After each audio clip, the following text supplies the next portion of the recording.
Hey everyone, how's it going? Welcome back to Let's Play Demon's Souls. Today we are going to revisit the Shrine of Storms to start up 4-2.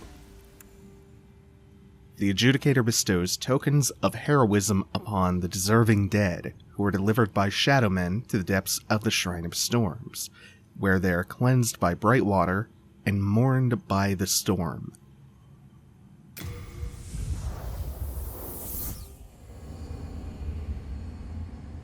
So, what we have in front of us today is one of the trickier levels.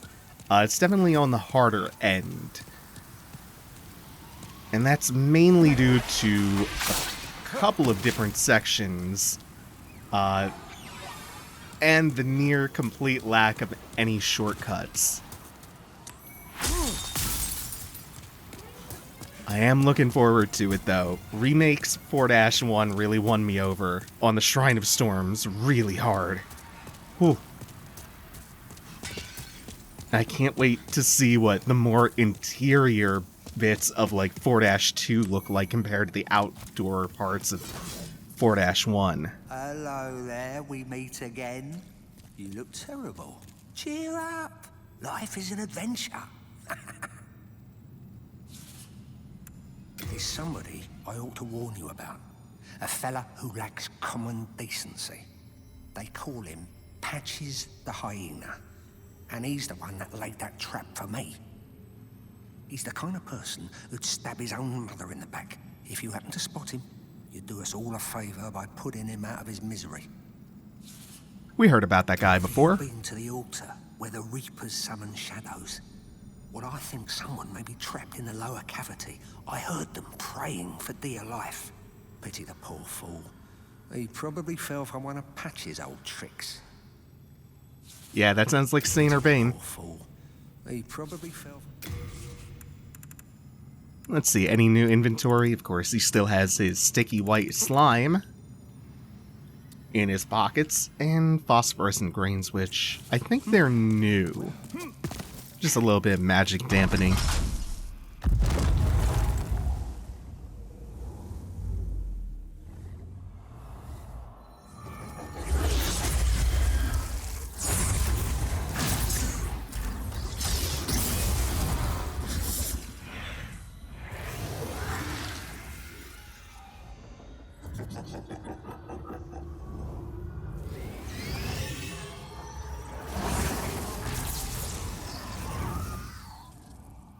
That is too damn many ghosts. So what we're gonna do after we get these 11 kunai, actually those are relevant because the boss is weak to poison. But we are going to we're just gonna keep running, drop off the ledge, and then gun right for the Reaper. Because once he dies, all of the ghosts follow. Then we'll just grab this real quick. Full Moon Grass, love it. And then step on the pressure plate to continue into the level.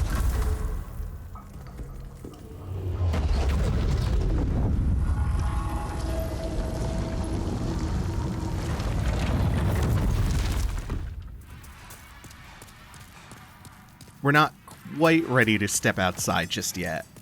There are a couple of things worth doing here. Let's start by grabbing this and then noting all of these pretty colors, leading us over to this trustworthy looking man. Come on, you can't tell me you don't trust that smile. Oh, the demons haven't got to you, have they? I'm in luck. You see that pit? It's filled with treasure.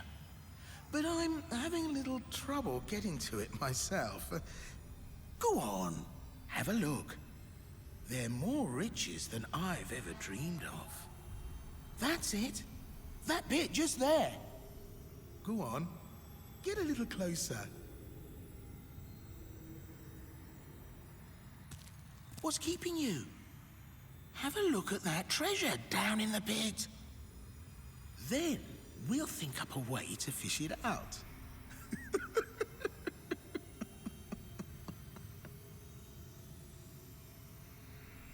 Have a look at that then. We'll think up a way. Okay, well, surely a little peek couldn't hurt.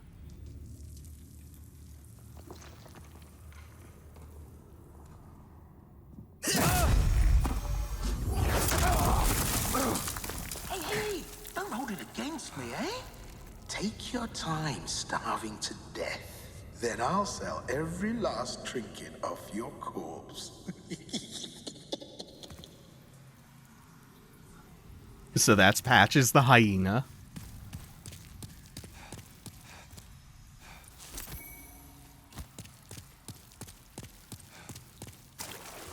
Heavens.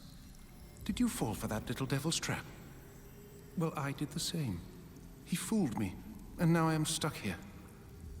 The reverberations seem to suggest that we are connected to the outside. A fearsome dark phantom stands between us and freedom. But have no fear. God will cleanse us of evil. Pray with me. Umbasa. That's his whole plan. Heavens. Well, I the fears, but have no pray with me. Umbasa. Urbain's whole plan is to thoughts and prayers his way out of this pit. He's gonna pray the starvation away. Meanwhile, let's just fight the Phantom. And then we won't have to wait for God to not save us. And he is a real pushover. You'll also notice that he is slowly losing health over time on his own. That is because of the weapon that he's using. It's called Hiltless. And we'll actually get a copy of it later on in the level. Wait, do we just get it off his corpse? No, we don't. Okay.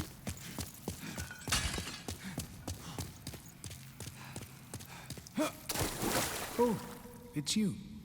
Did you cleanse the world of the aforementioned phantom? God has chosen you, and for that we are thankful. Umbasa. God has chosen you, and for that we are thankful. Umbasa. This item we cannot get yet. We have to circle back for this much, much later. But also, from Saint Urbain's perspective, I guess prayer worked. He prayed, and then from his POV, God sent me to kill a phantom. Hey, I'm really sorry. I didn't mean what I said. Well, a man's got to make a living, right? Here, look, I can make up for it. There aren't many humans like us. We need to stick together. I know. Have this as a token of my friendship. Not bad, right?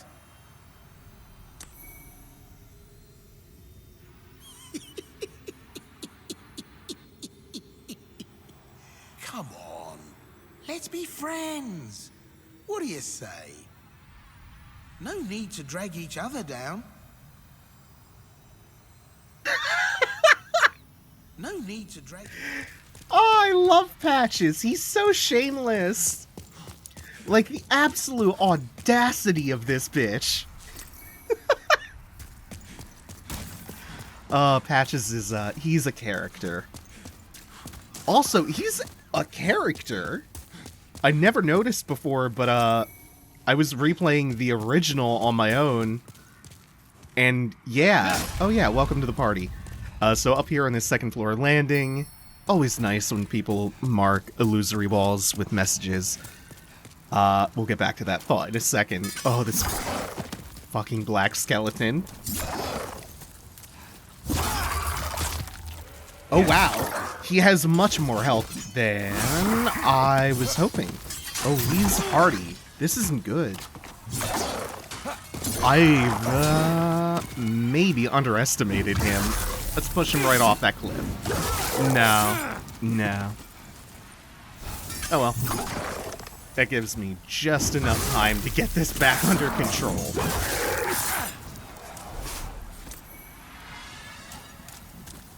So I was saying, I realized that Patches actually has a bit of a, not a character arc so much as just decent characterization and like character motivation.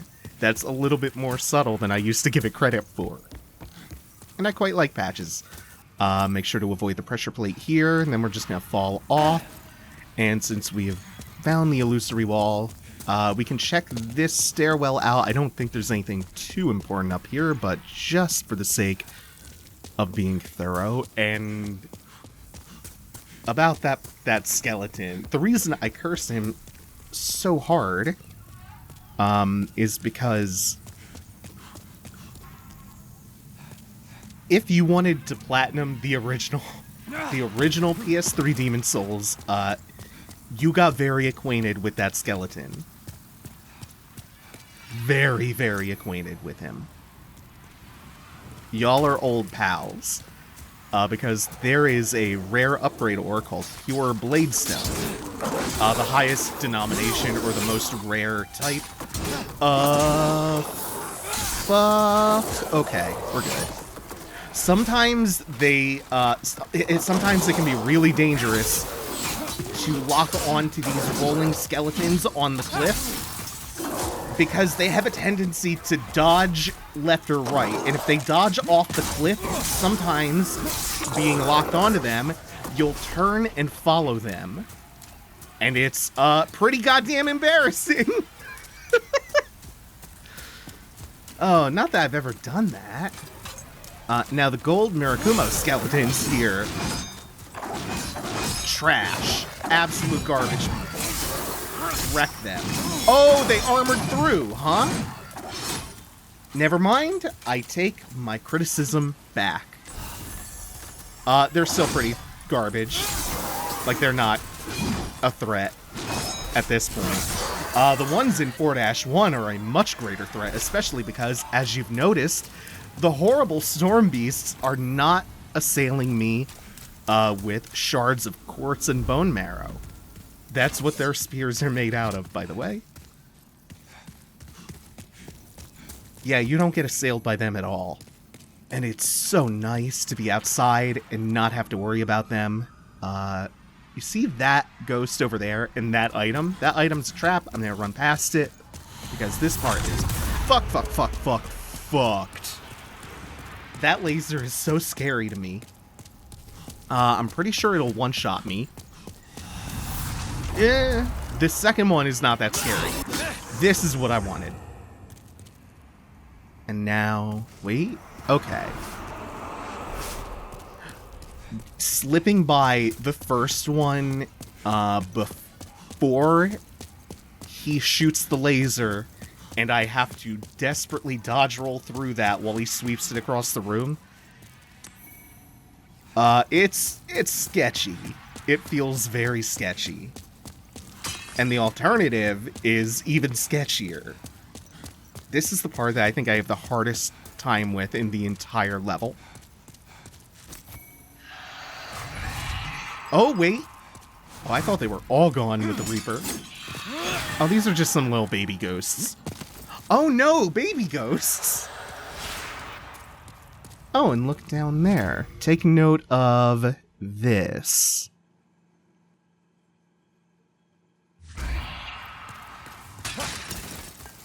Right, so Pure Bladestone. You needed one for a trophy so you could get the platinum. The drop rate for that thing was estimated to be as high as 3% in the most generous estimates, and as low as 0.5 for some others.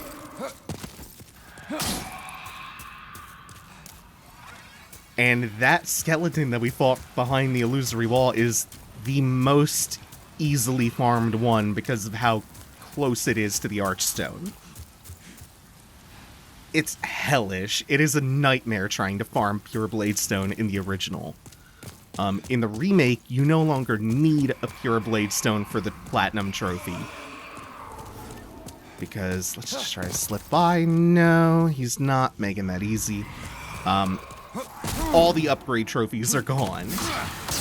I'm still gonna get a Pure Bladestone anyway.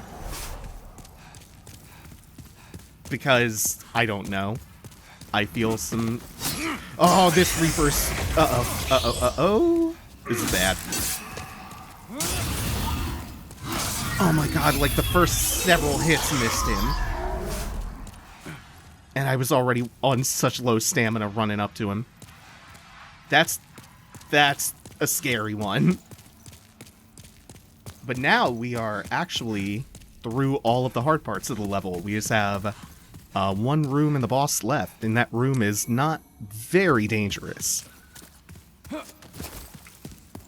I've heard the remake also... okay, we're good. I've heard the remake also upped the drop rate, so that's lovely. Now we just have to dodge those exploding orbs, which may be wandering souls? Or souls which are in the process of being purified? I'm not sure. This would appear to be the Brightwater mentioned in the Archstone description, though. And speaking of, one of the stories that we're watching unfold over time through the Shrine of Storms is about how the Shadowmen's culture handled mourning, which I think is a really cool, a really interesting thing to focus on. It's one of the two main things that we know about the Shadowmen right off the bat from the first Archstone. That they, one, worship the storm, and two, mourn the dead. You either get busy worshipping, or you get busy mourning. I believe this is no, this is a... yeah, this is Hiltless and the Ronin Ring that they're guarding. Just wanted to make sure I was out of the way of that before I started reading. Where are you at? Oh, there it is. This Uchigatana is named for its lack of a hilt. The blade appears somehow wet, a fine piece of work with an intricate design forged by a famous swordsmith in a distant land, of course. Extremely difficult to handle, owing to the fact that it must be held by the blade, inevitably injuring the wielder.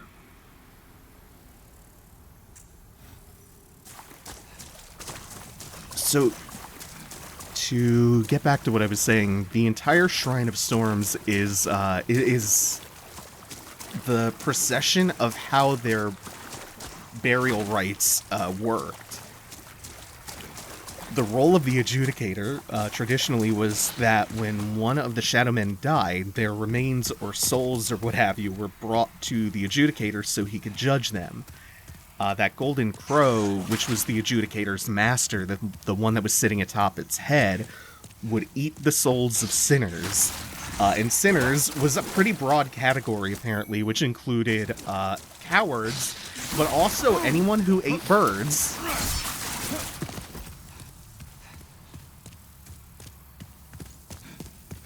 And then, those that the Adjudicator deemed worthy, deemed heroic, would pass on through these halls to be put to rest and be mourned by the storm.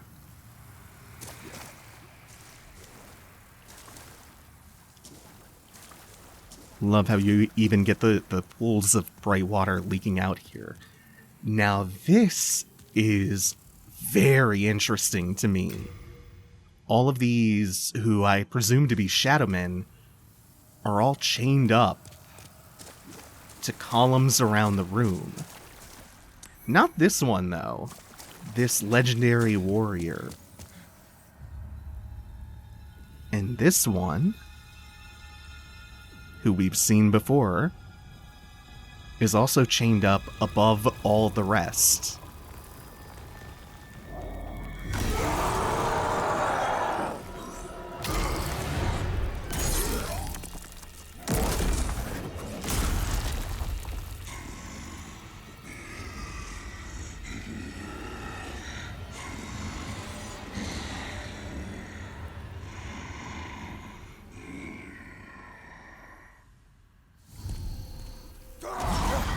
So, why the chains?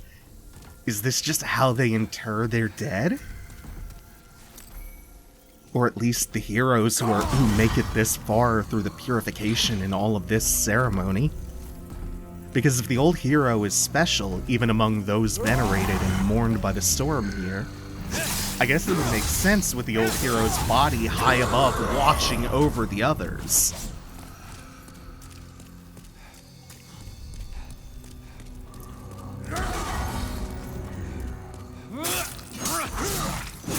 So, by the way, the main thing to know about fighting the old hero is that he's blind. And if you have the Thief's Ring muffling your footfalls and your rolls, you are practically invisible to him until you start hitting him, and then he'll usually turn around and take a strike at you. Or he'll do his ground AoE, which, yeah, he's doing now. Man, I appreciate that all of the perimeters for all of the boss AoEs in the remake are a lot more clear about where they're gonna end.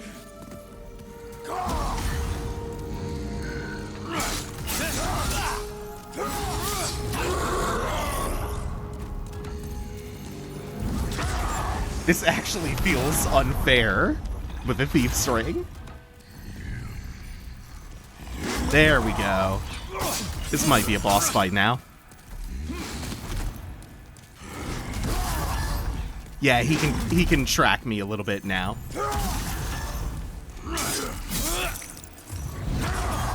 Yeah, that was getting unfair.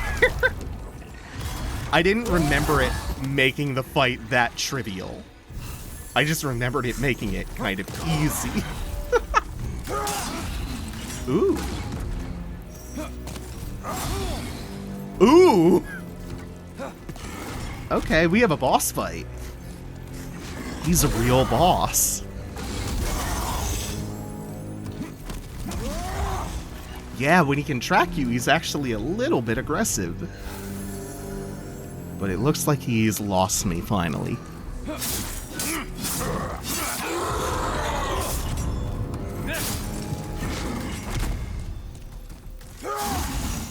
So this is a pretty straightforward fight with a gimmick that I don't think it really needs or benefits that much from, despite being kind of interesting. But, like, I do like this fight. Especially when it's being a real fight. I think he's got a pretty neat moveset.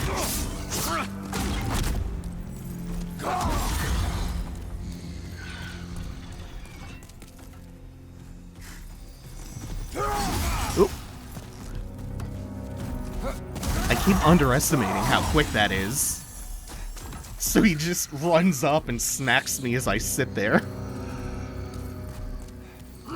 Just missed that first hit.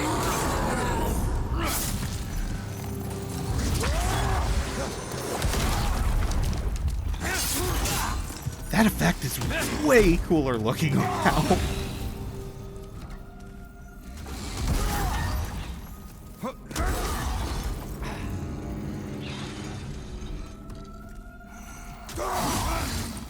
Again with that. I'm expecting more of a delay on it.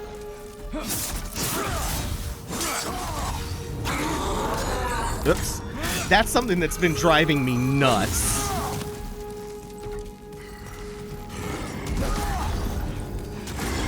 Oh, there we go. That I keep getting the input for like the shove or the kick, or in the case of the curved weapons, of the curved swords, that little attack where you strike forward while doing a back step.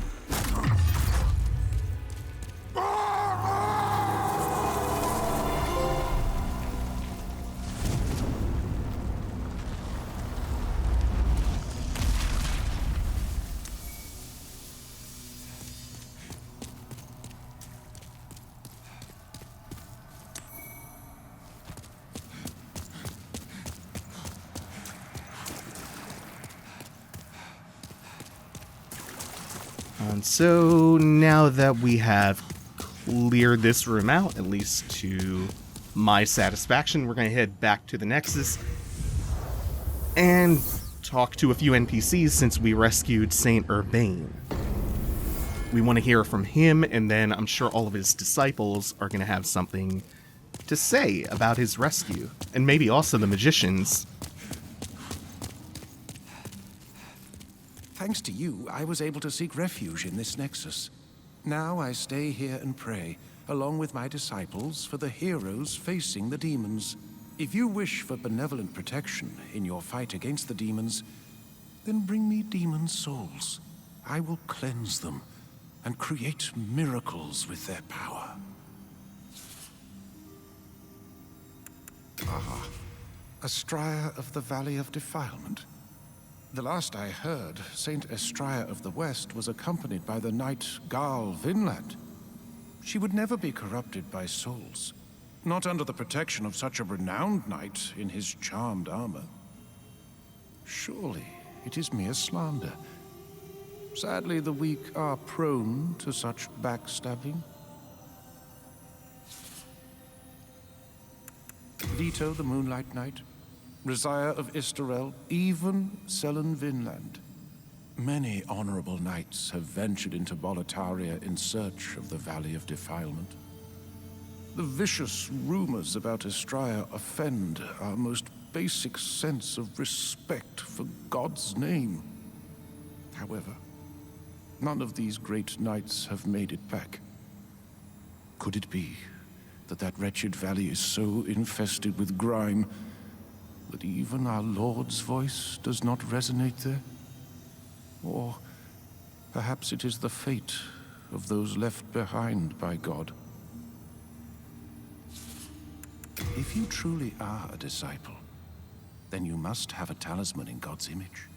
Heavenly miracles occur in Boletaria through the talismans. God has granted this accursed land a special power.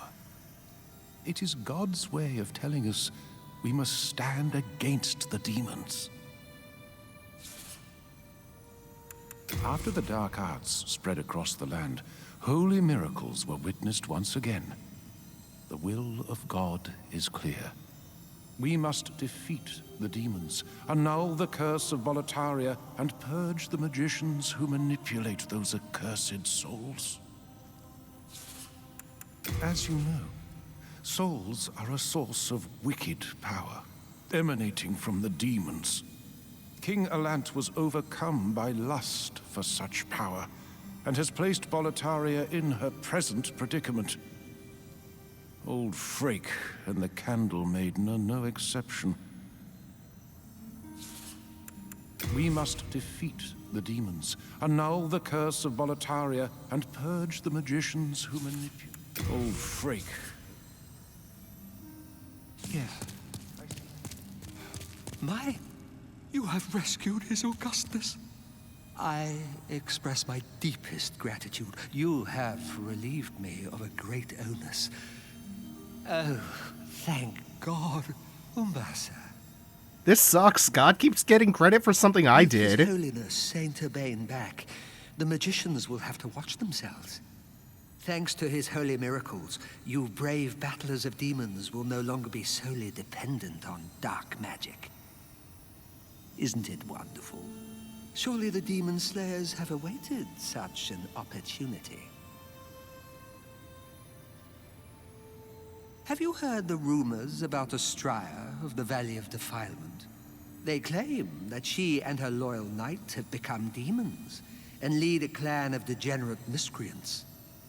In truth, the rumors are surely unfounded. There are all sorts of wrongdoers down there who would think up such nonsense. Yet, if the rumors are true, then may she be eternally damned for her debasement of the Lord's name. Yet, if the rumors are true, then may she be eternally damned for her debasement. May the heavens gaze favorably upon you, Umbasa. Umbasa. Okay, she has very little to say. We are going to round things out by seeing if the Magician's Corner has anything new to say about this development. It's better than having you bother Master Frake. No, he does not. He's on the verge of discovering something. He truly does not. What about Sage Frake? You have your wits about you. Negative. But we were wrong to assume. Negative, negative, negativo.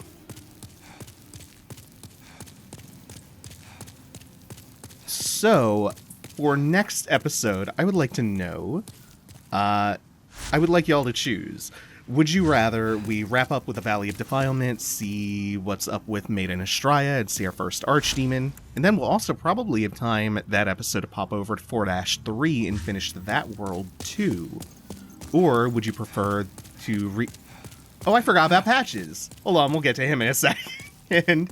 Or would you prefer to revisit Boletaria since we haven't been back there since the game began and we still have 3 levels of it left to go?